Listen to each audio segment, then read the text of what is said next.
السلام عليكم ورحمة الله تعالى وبركاته. مرحبا بكم في قناة وصفات مختارة. اليوم عندي لكم وصفة مجربة، وصراحة أنا كنستعملها لوليداتي دائما، ما كنستغناش عليها، كتفيدني بزاف بزاف وما كنستعملش الدواء الكحة نهائيا. وصفة اللي سهلة وبسيطة وجد فعالة، مكوناتها متوفرة في كل بيت. جربوها وإن شاء الله ما تندموش.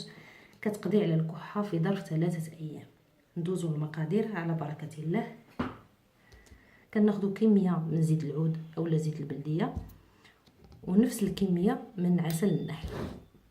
مثلا خدينا 2 معالق كبار ديال زيت العود، كناخدو 2 معالق كبار من عسل النحل،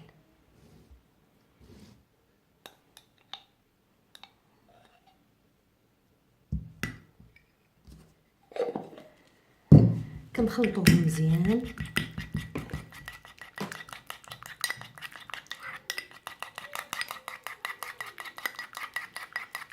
اذا هاد الكميه تقدروا تضاعفوها.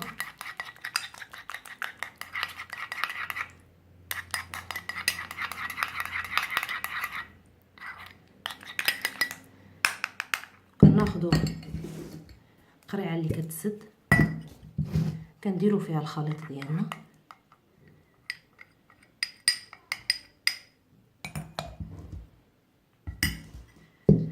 كنسدوها مزيان وكنحتفظوا بها. كنعطيوها للاطفال ديالنا من قبل النوم، ملعقه قبل النوم وملعقه قبل الافطار. وصفه اللي مزيانه وجد فعاله الكحبه. جربوها ان شاء الله ما غاديش تندموا. يمكن لكم تعطيوها للاطفال الصغار ابتداء من 4 أشهر. ملي كيبدا الطفل ديالنا ياكل ماشي مشكل، نقدروا نعطيوها له، وكتلاحظوا بان الطفل ديالنا كيبات مرتاح وما كيكحبش الليل كامل ان شاء الله.